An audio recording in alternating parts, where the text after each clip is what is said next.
उत्तर प्रदेश राज्यामध्ये मेरठ नावाचा जिल्हा आहे आणि या जिल्ह्यामध्ये जानेकड नावाचं एक छोटंसं गाव आहे. या गावात राजपाल नावाचा एक व्यक्ती राहत होता. राजपाल हा गावातील लोकांची घरं बांधण्याचं काम करत होता. तो अत्यंत मेहनती आणि प्रामाणिक स्वभावाचा माणूस होता. तो नेहमी आपल्या कामातच व्यस्त असायचा आणि आपल्या मेहनतीच्या जोरावर चांगले पैसे देखील कमावत होता. राजपालच्या कुटुंबात त्याची बायको कावेरी होती. कावेरी ही कायम घरातील कामकाजामध्ये गुंतलेली असायची. त्यांना एकुलता एक मुलगा होता. त्याचं नाव रुद्र होतं. रुद्र त्यावेळी 12वीच्या वर्गामध्ये शिकत होता. मात्र गेली सलग 2 वर्ष तो 12वीच्या परीक्षेमध्ये नापास होत असायचा. तरीही त्याचे वडील राजपाल यांनी तिसऱ्यांदा त्याचं 12वीमध्ये ॲडमिशन केलं होतं. रुद्र हा आईवडिलांचा एकुलता एक मुलगा असल्यामुळे त्याच्यावर खूप लाड झाले होते. त्या अति लाडामुळेच तो बिघडला होता. त्याचं लक्ष अभ्यासापेक्षा मुलींमध्ये आणि महिलांकडे जास्त असायचं. तो नेहमी आंटीबद्दल विचार करत असायचा. इतकंच नाही तर शाळेत गेल्यावरही महिला शिक्षकांकडे वाईट नजरेने पाहण्याची त्याला सवय लागली होती. अखेर एक दिवस असा आला. सकाळी साधारण 9 वाजत आले होते. रुद्र जेवण करून दप्तर घेऊन शाळेकडे निघाला होता. शाळेच्या रस्त्यावरून जात असताना त्याची नजर एका अतिशय सुंदर मुलीवर पडली. त्या मुलीचं नाव खुशी होतं. खुशीचं सौंदर्य पाहून रुद्रची नियत बिघडली. तो तिथे थांबला नाही. तो थेट खुशीजवळ गेला आणि तिच्यासोबत गैरवर्तन करू लागला. रुद्रच्या त्या अश्लील वागण्यामुळे खुशीला प्रचंड राग आला. तिने क्षणाचाही विलंब न करता त्याच्या कानाखाली जाळ काढला.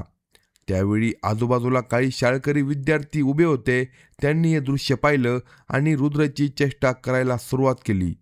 दुसरीकडे खुशी शाळेत न जाता थेट आपल्या घरी परतली. घरी पोहोचल्यावर ती सरळ रुद्रच्या घरी गेली. तिने रुद्रचे वडील राजपाल यांची भेट घेतली आणि घडलेला संपूर्ण प्रकार त्याच्या वडिलांना सांगितला. खुशी म्हणाली, तुमच्या मुलाने माझ्यासोबत अतिशय घाणेरडं वर्तन केलं आहे. हे ऐकताच राजपालला प्रचंड संताप आला. मात्र त्याने प्रथम खुशीला शांत केलं. तिची समजूत काढत तो म्हणाला, मुली, आजनंतर माझा मुलगा तुझ्याशी कधीही अशी वागणूक करणार नाही, त्याची गॅरंटी मी तुला देतो. कसं बसं त्याने खुशीला शांत केलं आणि खुशी आपल्या घरी परत निघून गेली. सायंकाळी साधारण 4 वाजण्याच्या सुमारास रुद्र शाळेतून घरी आला. त्याचे वडील राजपाल त्याची आतुरतेने वाट पाहत होते. त्यांच्या हातामध्ये एक जाड लाकडी काठी होती. रुद्र घरात शिरताच राजपालने त्याला काही देखील विचारलं नाही आणि थेट काठीने त्याला जोरदार मारहाण करायला सुरू केली. बराच वेळ ते त्याला मारत राहिले. त्याचवेळी त्या घरात एक अतिशय सुंदर महिला आली. तिचं नाव अक्षरा होतं. अक्षरा ही रुद्रची विधवा चुलती होती. रुद्रला मार खाताना पाहून अक्षरा धावत त्याच्याजवळ आली. ती राजपालला म्हणाली, भाऊसाहेब, काय करता तुम्ही? मुलाला मारून टाकणार आहात का? या वयात मुलांकडून चुका होतात, एवढं मारू नका. तिने कसेबसे रुद्रला सावरलं आणि त्याला आपल्या मिठीमध्ये घेतलं. पण मित्रांनो, ज्या क्षणी अक्षराने रुद्रला आपल्या छातीशी कवटाळलं, त्या क्षणी तिच्या मनात चुकीचे विचार यायला सुरुवात झाली. रुद्रचा स्पर्श तिला वेगळाच जाणवला. ती मनात विचार करू लागली, आज मी या मुलाला ज्या प्रकारे मिठी मारली, त्याच्या स्पर्शामुळे मला खूप वेगळं आणि चांगलं वाटलं. हळूहळू तिच्या मनात आणखी चुकीचे विचार येऊ लागले. थोड्याच वेळात ती राजपालला म्हणाली, भाऊसाहेब, आजपासून रुद्र माझ्याच घरी राहील. राजपाल काही क्षण विचारात पडला आणि मग म्हणाला, ठीक आहे, तू त्याला तुझ्या घरी घेऊन जा, पण आजपासून हा शाळेत जाणार नाही. हे बोलून राजपाल घराबाहेर निघून गेला. त्यानंतर अक्षरा रुद्रला आपल्या घरी घेऊन आली. बराच वेळ ती त्याची समजूत काढत राहिली. आता रुद्र आणि त्याची चुलती अक्षरा हे दोघेजण मिळून असा एक मोठा प्रकार घडवणार होते, ज्याची कल्पना या गावातल्या कोणाला देखील नव्हती. पुढे जाऊन रुद्र 2 अतिशय मोठ्या घटनांना कारणीभूत ठरणार होता आणि त्या घटनांची चर्चा संपूर्ण उत्तर प्रदेशमध्ये होणार होती. रुद्र आता अक्षराच्या घरी राहू लागला. तिथे राहून तो घरातील कामामध्ये मदत करू लागला. अक्षराच्या घरी 2-4 जनावरे होती. ती रोज रुद्रला सोबत घेऊन शेतात चारा कापण्यासाठी जायची. चारा कापून झाल्यावर ते दोघे गावात यायचे आणि जनावरांना खाऊ घालायचे. हळूहळू हीच त्यांची रोजची दिनचर्या बनली. रुद्र हा आधीपासूनच महिलांकडे आकर्षित होणारा मुलगा होता. आता त्याला स्वतःची चुलती अक्षराच आवडू लागली होती. तो सतत तिच्याबद्दल चुकीचे विचार करू लागला. त्याच्या मनात सतत एकच गोष्ट सुरू होती, माझी चुलती अक्षरा खूप सुंदर आहे, काहीही झालं तरी मला तिला मिळवायचंच आहे. पण दुसऱ्या बाजूला अक्षरा देखील काही कमी नव्हती. ती एक विधवा स्त्री होती. नवऱ्याच्या मृत्यूनंतर ती पूर्णपणे एकटी पडली होती. तिला देखील मूळबाळ नव्हतं. त्यामुळे ती देखील हळूहळू रुद्रबद्दल चुकीचा विचार करू लागली. स्वतःचा एकटेपणा दूर करण्यासाठी ती कोणत्याही थराला जाण्याची मानसिक तयारी करू लागली होती. सुरुवातीला अक्षरा मनात विचार करायची, जर एखादा परका पुरुष मिळाला तर बरं होईल. त्यासाठी तिने काही प्रयत्न देखील केले, पण तिला तसा कुणी भेटला नाही. मग तिच्या मनात एक वेगळाच विचार आला, जेव्हा माझ्या घरात एक कोहिनूर हिरा आहे तेव्हा मला बाहेर कोणाला शोधण्याची गरज काय? आणि तो कोहिनूर म्हणजे रुद्र होता. हळूहळू अक्षराने देखील मनोमन ठरवून टाकलं की काहीही झालं तरी रुद्रला मिळवायचंच. असेच आणखी 2-4 दिवस गेले आणि 6 जानेवारीची तारीख उजाडली. सकाळी साधारण 9 वाजण्याच्या सुमारास अक्षरा रुद्रला म्हणाली, चल आज शेतात जाऊन जनावरांसाठी चारा कापून आणू. दोघेजण शेतात गेले. अक्षरा चारा कापू लागली. त्यावेळी रुद्र थोड्या अंतरावरकडे बसून तिच्याकडे एकटक पाहत होता. तिचे सौंदर्य पाहून तो स्वतःवरचा ताबाच गमावू लागला. अखेरीस तो उठून तिच्याजवळ गेला आणि तिचा हात पकडला. रुद्रने हात धरताच अक्षराने त्याला कोणताही विरोध केला नाही. उलट तिच्या शांत राहण्यामुळे रुद्रचं धाडस आणखी वाढलं. तो तिच्याकडे पाहत म्हणाला, हे बघ, दूरवर कुणी नाही, पूर्ण शेत मोकळं आहे, आपण या संधीचा फायदा घेऊ. अक्षराही त्याच्या बोलण्याला तयार झाली. त्यानंतर दोघे शेजारच्या ऊसाच्या शेतात गेले. त्या शेतामध्ये गेल्यानंतर त्यांच्या दोघांमध्ये अनैतिक संबंध निर्माण झाले. दोघांनीही आपल्या वासनापूर्तीसाठी बराच वेळ तिथे घालवला. सगळं संपल्यानंतर ते दोघे ऊसाच्या शेतातून बाहेर आले आणि पुन्हा नेहमीप्रमाणे चारा कापण्याच्या कामाला लागले. चारा कापून झाल्यावर ते गावात परतले आणि पुन्हा रोजच्या कामामध्ये व्यस्त झाले. आता तर अक्षरा रोजच रुद्रला सोबत घेऊन शेतात जायची. शेतात गेल्यावर ते दोघे ऊसाच्या शेतात जाऊन गुपचूप भेटू लागले. अशा प्रकारे अक्षराची देखील इच्छा पूर्ण होऊ लागली आणि रुद्रच्या देखील सर्व इच्छा पूर्ण होऊ लागल्या. त्यांना अजिबात कल्पना नव्हती की पुढे जाऊन त्यांच्या आयुष्यात नेमकं काय घडणार आहे. असेच काही दिवस गेले आणि 10 जानेवारी 2026 ही तारीख आली. सकाळी साधारण 9 वाजले होते. अक्षरा नेहमीप्रमाणे रुद्रला घेऊन शेतात गेली. ती चारा कापत असताना रुद्र पुन्हा म्हणाला, आजही दूरवर कुणी दिसत नाही, चल ऊसाच्या शेतात जाऊ. अक्षराने पुन्हा होकार दिला आणि दोघे ऊसाच्या शेतात गेले. तिथे गेल्यानंतर त्या दोघांमध्ये अनैतिक संबंध निर्माण झाले. थोड्या वेळाने ते दोघे ऊसाच्या शेतातून बाहेर येत होते, पण त्याचवेळी त्या शेतात सुनीता नावाची एक महिला आली. तिने अक्षरा आणि रुद्र या दोघांना ऊसाच्या शेतातून बाहेर येताना स्वतःच्या डोळ्यांनी पाहिलं होतं. ते दृश्य पाहताच सुनीताच्या मनात संशय आला. ती मनात विचार करू लागली, अक्षरा स्वतःच्या पुतण्यासोबत अनैतिक संबंध ठेवत आहे. तिने स्वतःच्या पुतण्यालाच आपल्या जाळ्यामध्ये अडकवलं आहे. तिने पाहिलेली गोष्ट तिच्या मनातून काही केला जात नव्हती. त्यामुळे तिने ही गोष्ट कोणाला तरी सांगण्याचा निर्णय घेतला. कसेबसे करून सुनीता गावात आली. गावात पोचता सायंकाळचे साधारण 5 वाजले होते. त्याचवेळी ती थेट रुद्रचे वडील राजपाल यांच्या घरी गेली. तिने राजपाल आणि त्याची बायको कावेरी या दोघांना भेटून घडलेला प्रकार सांगायला सुरुवात केली. ती म्हणाली, तुमचा मुलगा रुद्र खूपच बिघडला आहे. आज मी त्याला स्वतःच्या चुलतीसोबत ऊसाच्या शेतातून येताना पाहिलं. हे ऐकताच राजपालच्या पायाखालची जमीनच सरकली. त्याला प्रचंड धक्का बसला आणि रागही अनावर झाला. मात्र त्याने सुनीताला शांत करत विनंती केली, कृपया ही गोष्ट कुणाला सांगू नको, नाहीतर आमच्या कुटुंबाची खूप बदनामी होईल. सुनीता तिथून निघून गेल्यानंतर राजपाल थेट अक्षराच्या घरी पोहोचला. तिथे जाऊन त्याने रुद्रला बराच वेळ समजावलं आणि म्हणाला, रुद्र, आता तू लगेच माझ्यासोबत घरी चल. पण रुद्र काही ऐकायला तयार नव्हता. शेवटी कसेबसे समजावून राजपाल त्याला आपल्या घरी घेऊन आला. घरी आल्यावर तो रुद्रला म्हणाला, उद्यापासून तू माझ्यासोबत कामावर चल. हळूहळू मी तुला माझं सगळं काम शिकवेल. पण रुद्रने स्पष्ट शब्दात नकार दिला. तो म्हणाला, मला तुमच्यासोबत काम करायचं नाही. तेवढ्यात रुद्रची आई कावेरीने आपल्या नवऱ्याला हाक मारली आणि त्याला एका खोलीत घेऊन गेली. ती म्हणाली, ऐका, आपला मुलगा आता मोठा झाला आहे. त्याला मारून किंवा ओरडून काही उपयोग नाही. त्याला प्रेमाने समजावायला हवं आणि शक्य तितक्या लवकर त्याचं लग्न करून टाकूया. नाहीतर तो असं काही करून बसेल की आपल्याला आयुष्यभर मान खाली घालून जगावं लागेल. कावेरीचं म्हणणं राजपालला देखील योग्य वाटलं.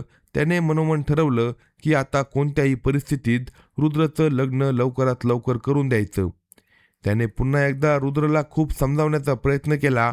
दुसऱ्या दिवशी सकाळी राजपाल म्हणाला, चल बाळा, माझ्यासोबत कामावर चल. पण रुद्रने पुन्हा नकार दिला. मला तुमच्यासोबत कुठेही यायचं नाही. नाईलाजाने राजपाल एकटाच कामावर निघून गेला. कामातून वेळ काढून तो अधूनमधून सुट्टी घेऊन येऊ लागला आणि आपल्या मुलासाठी मुलगी शोधायला त्याने सुरुवात केली. शेवटी त्याच्या प्रयत्नांना यश आलं. अवघ्या 1 महिन्यात रुद्रसाठी एक स्थळ आलं. त्या मुलीचं नाव रीता होतं. रीता ही दिसायला अत्यंत सुंदर आणि सुस्वभावी मुलगी होती. जेव्हा रुद्रला तिचा फोटो दाखवण्यात आला तेव्हा त्याला ती लगेच आवडली. तो म्हणाला, ही मुलगी मला पसंत आहे. त्यानंतर राजपालने रुद्र आणि रीता यांचे लग्न लावून टाकले. काही दिवसांनी 10 फेब्रुवारी 2026 ही तारीख आली. त्या दिवशी रुद्र नवरदेव बनून वरात घेऊन रीताच्या गावात गेला. सर्व विधी पूर्ण झाल्यानंतर त्या दोघांचं लग्न झालं आणि रीता नववधू म्हणून रुद्रसोबत त्याच्या गावात आली. रात्री साधारण 8 वाजण्याच्या सुमारास रुद्रने आपल्या 2-3 मित्रांना फोन करून घरी बोलवलं. मित्र आल्यावर तो त्यांना म्हणाला, आज माझी पहिली रात्र आहे. मला ती खूप खास बनवायची आहे. तेव्हा त्यातील एक मित्र म्हणाला, आम्ही तुझं काम सोपं करू शकतो, पण त्यासाठी तुला 1 तास आमच्यासोबत बाहेर यावं लागेल. रुद्र लगेच तयार झाला. त्यानंतर तो आपल्या मित्रांसोबत मोटारसायकलवरून शेतात गेला. शेतात गेल्यावर मित्रांनी त्याला नशा दिली. चौघेही बराच वेळ बसून नशा करत राहिले. काही वेळाने रुद्रला देखील जोरदार नशा चढली. तो म्हणाला, आता मला घरी जायचं आहे. तेव्हा रात्रीचे जवळपास 10 वाजले होते. रुद्र आपल्या मित्रांसोबत गावात परतला. घरी आल्यावर त्याने जेवणसुद्धा केले नाही. तो थेट आपली बायको रीता ज्या खोलीत होती त्या खोलीत गेला. आत जाताच त्याने सर्वप्रथम खोलीतील दिवा बंद केला. त्यानंतर तो रीताजवळ जाऊन बसला. काही वेळ दोघांमध्ये बोलणं झालं. रीता मनोमन आनंदी झाली. तिला वाटलं तिचा नवरा खूप चांगला आहे. रीताला अजून देखील रुद्रच्या खऱ्या स्वभावाची अजिबात कल्पना नव्हती आणि या क्षणापासून रुद्रच्या विकृत आणि घृणास्पद वागण्याची खरी सुरुवात होणार होती. रुद्र रीताजवळ बसला आणि काही वेळ तिच्यासोबत बोलत राहिला. रीता मनात विचार करू लागली की तिचा नवरा खूप चांगला आहे, पण रीताला आपल्या नवऱ्याच्या स्वभावाबद्दल अजून देखील काही माहिती नव्हतं. ती एक साधी आणि निरागस मुलगी होती. काही वेळानंतर रुद्र रीताला म्हणाला, रीता, तू तोंड जितकं उघडू शकते तितकं उघड. रीताला त्याचा अर्थ समजला नाही. त्यानंतर रुद्र तिच्यासोबत जबरदस्तीने वागू लागला. रीता वारंवार त्याला थांबण्याची विनंती करत होती. तिला श्वास घ्यायला देखील त्रास होत होता. पण रुद्र तिच्या विनवणीकडे पूर्णपणे दुर्लक्ष करत राहिला. त्याला फक्त स्वतःच्या इच्छेचीच काळजी होती. रीता हात जोडून त्याला थांबण्याची विनंती करत राहिली. मला श्वास घ्यायला त्रास होतोय, कृपया असं करू नको. पण रुद्रवर त्याचा काही देखील परिणाम झाला नाही. बराच वेळानंतर तो शांत झाला. त्यानंतर त्याने एक उशी घेतली आणि पलंगावर पडून तो गाढ झोपी गेला. मात्र दुसऱ्या बाजूला रीता संपूर्ण रात्र जागी होती. तिच्या मनात एकच विचार सुरू होता, तिच्या नवऱ्याने तिच्यासोबत अत्यंत चुकीची आणि अमानुष वागणूक केली. त्या धक्क्यातून ती बाहेरच पडू शकत नव्हती. कशीबसी रात्र संपली. दुसऱ्या दिवशी रीताची अवस्था इतकी वाईट होती, ना तिला पाणी पिता येत होतं, ना अन्न खाता येत होतं. तिने पूर्ण दिवस उपाशी पोटीच काढला. पुन्हा रात्री साधारण 8 वाजण्याच्या सुमारास रुद्रने आपल्या 3 मित्रांना फोन करून घरी बोलवलं. त्यानंतर तो त्यांना घेऊन पुन्हा शेतात गेला. 3-4 बराच वेळ बसून नशा करत राहिले. रात्री 8:30 ते 9 वाजण्याच्या सुमारास सर्वांनाच जोरदार नशा झाली. त्यानंतर प्रत्येकजण आपापल्या मोटारसायकलवरून गावात परतला. रुद्र घरी येताच थेट आपल्या बायकोच्या खोलीत गेला. खोलीत शिरल्यावर तो म्हणाला, मी दिवा बंद करतो. त्या दिवशी बायको रीता खूप घाबरलेली होती. तिच्या मनात आशा होती की कदाचित आज तिचा नवरा तिच्यासोबत नीट वागेल, पण तिचा तो समज पूर्ण चुकीचा ठरला. त्या रात्री देखील रुद्रने तिच्यावर पुन्हा जबरदस्ती केली. त्यानंतर तो नेहमीप्रमाणे शांतपणे झोपी गेला. मात्र रीता पुन्हा एक रात्र डोळ्यात काढत राहिली. अशा प्रकारे 10-11 रात्री निघून गेल्या. प्रत्येक रात्री रुद्र तिच्यासोबत तसाच क्रूरपणे वागत राहिला. या सततच्या त्रासामुळे रीता पूर्णपणे खचून गेली होती. ती मानसिक आणि शारीरिकदृष्ट्या थकून गेली होती. ती मनात म्हणू लागली, माझा नवरा माणूस नाही, तो राक्षस आहे. शेवटी तिने आपल्या मोठ्या बहिणी नीतूला फोन केला. फोनवर तिने सुरुवातीपासून घडलेला सर्व प्रकार सांगितला. नीतूने तिचं सगळं शांतपणे ऐकलं आणि तिला समजावत म्हणाली, काही दिवसांसाठी माहेरी ये, आईबाबांकडे राहा, थोडा वेळ दूर राहिलेलं बरं वाटेल. पण रीता म्हणाली, तो मला माहेरी जाऊ देणार नाही. नीतू पुन्हा तिला समजावत म्हणाली, तो तुझा नवरा आहे, पण जर तो तुझ्यासोबत सतत असंच वागत असेल तर त्यावर काहीतरी मार्ग काढावाच लागेल. इतकं बोलून दोघींनी फोन ठेवला. पण त्यानंतर देखील प्रत्येक रात्री रीताचा छळ सुरू राहिला. शेवटी एक दिवस तिने आपल्या आईला फोन केला आणि संपूर्ण घटना तिला सांगितली. हे ऐकून तिच्या आईला देखील मोठा धक्का बसला. ती म्हणाली, बाळा, उद्या तुझ्या बाबांना तुझ्याकडे पाठवते. मात्र रीता तिला थांबवत म्हणाली, आई अजून नको, मी आणखी 2-4 दिवस पाहते. तरीही काही बदल झाला नाही तर मी स्वतःच माहेरी परत येईल. त्यानंतर आई मुलीचं बोलणं संपलं आणि फोन ठेवण्यात आला. पण रुद्रच्या वागण्यास काही देखील बदल झाला नाही. तो रोजच तिचा छळ करत राहिला. अखेरीस एक दिवस रात्री साधारण 9 वाजण्याच्या सुमारास रीता रुद्रला म्हणाली, मला तुझ्यापासून घटस्फोट हवा आहे. हे ऐकताच रुद्र संतापला. त्याने तिच्याशी जोरदार वाद घालायला सुरुवात केली. रागाच्या भरात तिच्यावर हात देखील उगारला. त्या रात्रीनंतर रीताच्या सहनशक्तीचा अंत झाला होता. तिच्या मनात आता एक मोठा आणि टोकाचा निर्णय आकार घेऊ लागला. असेच काही दिवस गेले आणि 12 मार्च 2026 ही तारीख उजाडली. सायंकाळी साधारण 7 वाजण्याच्या सुमारास रुद्र घराबाहेर पडला. त्याने आपल्या मित्राला फोन करून सांगितलं, तू मोटारसायकल घेऊन माझ्या शेतात ये, मी तिथे तुझी वाट पाहतो. त्याचा मित्र लगेच मोटारसायकलवरून शेतात पोहोचला. तो स्वतःही नशेच्या आहारी गेला होता आणि त्या दिवशी तो सोबत नशेचं पाकिट घेऊन आला होता. दोघेही शेतात बसून बराच वेळ नशा करत राहिले. काही वेळानंतर दोघांनाही जोरदार नशा चढली. नशेत असताना रुद्रने आपल्या खिशातून मोबाईल काढला आणि त्यात असलेले स्वतःचे आणि बायकोचे खाजगी व्हिडिओ मित्राला दाखवू लागला. ते पाहून त्याचा मित्र म्हणाला, अरे तू तर तुझ्या बायकोसोबत खूप मजेत राहतोय, तीही तुला काही विरोध करत नाही असं दिसतंय, खरंच विश्वास बसत नाही. रुद्रने त्याला खरं काय चाललंय ते सांगितलं नाही. उलट तो म्हणाला, आजही घरी गेल्यावर एक नवीन व्हिडिओ बनवणार आहे, उद्या तुला दाखवीन, पण त्याआधी मला अजून नशा हवी आहे. त्यावर मित्राने त्याला आणखी एक नशेचं पाकिट दिलं. दोघे पुन्हा बराच वेळ नशा करत राहिले. इतकी नशा झाली की रुद्रला स्वतःचं भान देखील राहिलं नव्हतं. शेवटी त्याचा मित्र टोनी त्याला मोटरसायकलवरून घरी घेऊन आला आणि घरासमोर सोडून स्वतः निघून गेला. त्यावेळी रात्रीचे साधारण 10 वाजले होते. रुद्र नशेच्या अवस्थेत आपली बायको रीता असलेल्या खोलीत गेला. अर्धा तास त्याने खोलीचा दिवा बंद केला आणि दरवाजा लावून घेतला. त्यानंतर तो पुन्हा नेहमीप्रमाणे बायकोसोबत जबरदस्तीने वागू लागला. रीताने कसेबसे तो प्रसंग सहन केला. पण त्या रात्री तिच्या मनात एक मोठा निर्णय आधीच पक्का झाला होता. काही वेळाने रुद्र गाढ झोपी गेला. तो झोपताच रीता शांतपणे उठली. तिने हळूच खोलीचा दरवाजा उघडला. स्वयंपाकघरात जाऊन भाजी चिरण्याचा चाकू आणला. चाकू हातात घेऊन ती पुन्हा खोलीत आली आणि दरवाजा आतून बंद केला. रुद्रवर अजून देखील नशेचा पूर्ण प्रभाव होता. तो गाढ झोपला होता.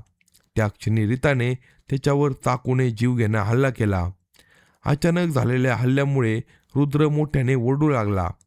त्याच्या आरडा ओरडण्याचा आवाज ऐकून घरातील लोक आणि शेजारी धावत आले. त्याचे आईवडील देखील खोलीबाहेर जमा झाले. मात्र त्यानंतर देखील रीता थांबली नाही. तिने पुन्हा चाकूने वार केले.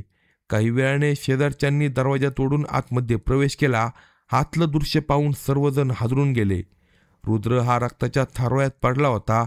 त्यानंतर शेजारच्यांनी तातडीने जवळच्या पोलीस ठाण्यात फोन केला. साधारण अर्ध्या तासात पोलीस घटनास्थळी पोहोचले. त्यांनी मृतदेह ताब्यात घेऊन पोस्टमॉर्टमसाठी पाठवला. दुसरीकडे पोलिसांनी रीताला अटक केली आणि चौकशीसाठी पोलीस ठाण्यात नेलं. चौकशी दरम्यान रीताने सुरुवातीपासून शेवटपर्यंत संपूर्ण घटना पोलिसांना सांगितली. तिची कहाणी ऐकून पोलीस अधिकारी देखील स्तब्ध झाले. एका नवऱ्याने आपल्या बायकोसोबत इतकी क्रूर वागणूक कशी दिली असेल असा प्रश्न पोलिसांना पडला. तरीही कायदेशीर प्रक्रिया पूर्ण करत पोलिसांनी रीताविरुद्ध आरोपपत्र दाखल केलं. आता पुढे न्यायालयात काय निर्णय होईल आणि रीताला कोणती शिक्षा होईल हे भविष्यातच स्पष्ट होणार आहे. अशाच नवनवीन स्टोरी ऐकण्यासाठी कलम 302 या मराठी चॅनेलला लगेच सबस्क्राईब करा आणि आपल्या प्रतिक्रिया कमेंट बॉक्समध्ये कळवा.